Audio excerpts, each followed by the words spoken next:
क्या करती है धरा जब वापस जाती है तो देख रही है कि ग्राम के बाहर एक दुकानदार दुकान लगा के बैठे हैं। तभी धरा जाती है दुकानदार के पास और कहती है दुकानी, ओ दुकानी, তুমি আমাকে কিছু দিতে পারো? আমার বাড়িতে অতিথি আছে, আমি অতিথি সেবা দেব। তখন দোকানে বললেন, ধরা, আমার গুরুর এমনই শিক্ষা যে রাত্রিকালে দেই না ভিক্ষা।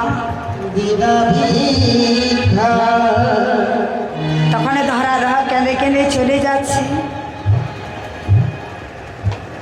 তখন দোকানে বললেন, ও ধরা, এইদিকে এসো, শোনো, আমি তোমাকে কিছু অন্ন দেবো, ঠিক আছে, কিন্তু তোমাকে কিছু বন্ধক দিতে হবে। বন্ধক?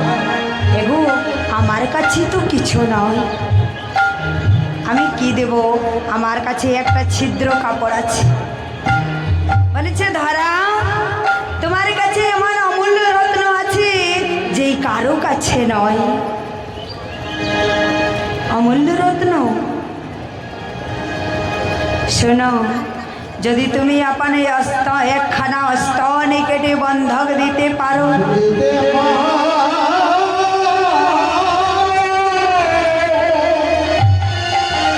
ধরা, যদি তুমি আপন স্তন কেটে বন্ধক দিতে পারো তবে আমি তোমাকে কিছু অন্ন দেব। ধরা কেঁদে কেঁদে বললেন, দোকানি, এই দেহটা তো আমার নয়, আমার মা বাবা একজনের কাছে দান করে দিয়েছে। এই দান করা দেহ কি আর দান করা যায়? দান করা যায় না। ধরা কেঁদে কেঁদে বাড়িতে ফিরে এসে বললেন, স্বামী, একটা দোকানি গ্রামের বাহিরে আছে, বলেছে যদি তুমি একখানা স্তন কেটে বন্ধক দিতে পারো তাহলে আমি তোমাকে কিছু অন্ন দিতে পারবো। তখন বললেন, দরুন বসু, ধরা, যখন বাড়িতে অতিথি আছে তখন তোমাকে যেতে হবে। তখন ধরা কেঁদে কেঁদে চলে যাচ্ছে আর গোবিন্দ স্মরণ করছে, গোবিন্দ, গোবিন্দ, এখনই আমি জানি না, যাই করবেন আপনি ভালোই করবেন। এখনই কি করলেন, দোকানের কাছে গিয়ে বলছে, দোকানি, একটা অস্ত্র দাও, আমি স্তনে কেটে তোমাকে বন্ধক দিব। এখনই কি করলেন, দোকানি যেই না অস্ত্র দিয়েছে, মনে মনে চিন্তা করছে, ডান স্তন হচ্ছে স্বামীর আর বাম স্তন হচ্ছে পুত্র, তাহলে আমার তো পুত্র নয়, আমি পুত্রের ভাগে কেটে বন্ধক দিব। এখন এই পুত্রের ভাগে কেটে বন্ধক দিচ্ছে আর বন্ধক দিচ্ছে আর দোকানিকে বলেছে, ধরো ধরো দোকানি, এই নাও, তুমি যাই চেয়েছ আমি তাই দিয়েছি। দোকানি তখন দোকানি কি করলেন, স্তন বন্ধক নিয়ে আর কিছুই অন্ন দিলেন, আর যেই না অন্ন দিয়েছে সেই অন্ন নিয়ে গিয়ে আর ধরা রান্না করে আর অতিথি সেবা দিতে গিয়েছে। যেই না দিতে গিয়েছে তখন এক বুন্দো রক্ত ভূমিতে পড়েছে, আর যেই না ভূমিতে পড়েছে অতিথি বললেন, ও ধরা, ধরা, তুমি অসুচি, আমি তোমার বাড়িতে সেবা করব না, কিন্তু অভিশাপ করব যে তোমার বাড়িতে কোনোদিন হবে না।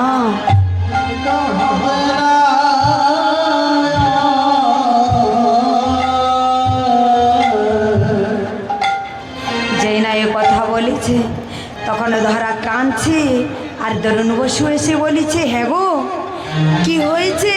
তখন অতিথি বললেন, দেখো দরুন, তোমার স্ত্রী অসুচি আছে, আমি তোমার বাড়িতে সেবা করব না, কিন্তু আমি অভিশাপ করব যে তোমাদের বাড়িতে কোনোদিন পুত্র হবে না। তখন বললেন, ধরা, যদি তুমি অসুচি তাহলে আমাকে বললি না? তখন ধরা কেঁদে কেমনে বললেন, স্বামী আমি অসুচি নয়, তুমি তো সব জানো कि আমি अपन स्तन केटे बंधक दिएছি।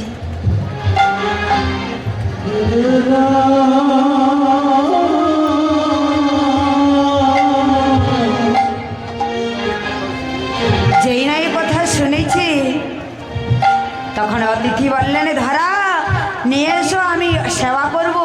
আর যেই না সেবা করেছে তখন বললেন, ধরা আমি তোমার এই সেবায় সন্তুষ্ট হলাম, বলো তুমি কি চাও? ধরা বলেছে, প্রভু তুমি এসেছো আমার পরীক্ষা নিতে, প্রভু তুমি আমাকে এমন বর দাও যেন আমি তোমাকে পুত্র রূপে পাব। তখন প্রভু বললেন, হেমস্তু তাই হবে, কিন্তু এখনই নয়, দ্বাপর যুগে যখন আমি শ্রীকৃষ্ণ হব তখন তুমি হবি মা যশোমতী, আর তোমার কাটা স্তনে আমি দুগ্ধ পান করে আর তোমার মনোবাসনা পূর্ণ করিব। নিতাই গৌর হরি।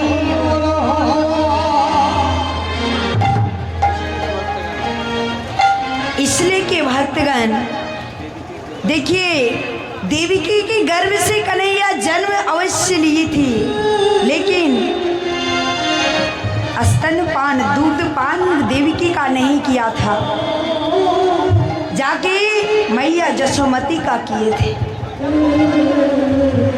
ये वचन दिया हुआ था पहले ही, इसलिए तो देखिए कि एक माँ एक भक्त भगवान को पाने के लिए 7 बार जन्म ली और 7 बार मरी, तभी तो श्री कृष्ण को पाई। और हम लोग अभी तुरंत जाएंगे मंदिर 1 किलो लड्डू लेके और कहेंगे भगवान जल्दी से मेरा काम कर दो ना। आज अगर काम कर दिए ना, कल 5 किलो लड्डू चढ़ा। यही तो होता है। इधर तो प्रभु श्री कृष्ण चले गए परीक्षा लेकर, अब इधर विपद में पड़े हैं भोलानाथ। क्या पड़े हैं? एक सती नारी का स्तन बंधक लेके। अब मन में सोचने लगे कि मैं तो एक सती नारी का स्तन लिया हूँ, किंतु इसका करूँगा क्या? अब सोचते सोचते चले गए कैलाश पर्वत पर और जाकर क्या करते हैं, एक यज्ञ कुंड बनाते हैं और उस यज्ञ कुंड में क्या करते हैं, उस स्तन को आहुति देते हैं। इसके बाद उसी यज्ञ कुंड से बेलगाछ का उत्पत्ति हुआ है और जब बेलगाछ का उस यज्ञ कुंड से उत्पत्ति हुआ तो उसी दिन भोलानाथ भक्त को कहते हैं कि अगर कोई भक्त हमें पूजा स्वीकार नहीं करता क्योंकि मैं एक सती का ऋण हूँ,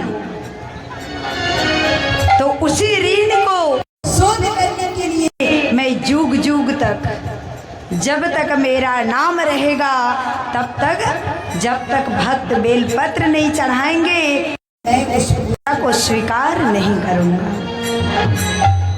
इसीलिए आप लोग से भी निवेदन है, अगर भोलेनाथ का पूजा करने जाते हैं तो बेलपत्र कुछ चढ़ाइए अथवा ना, लेकिन बेलपत्र निश्चित चढ़ाइए। बोलिए प्रेम से निताय गौर हरि।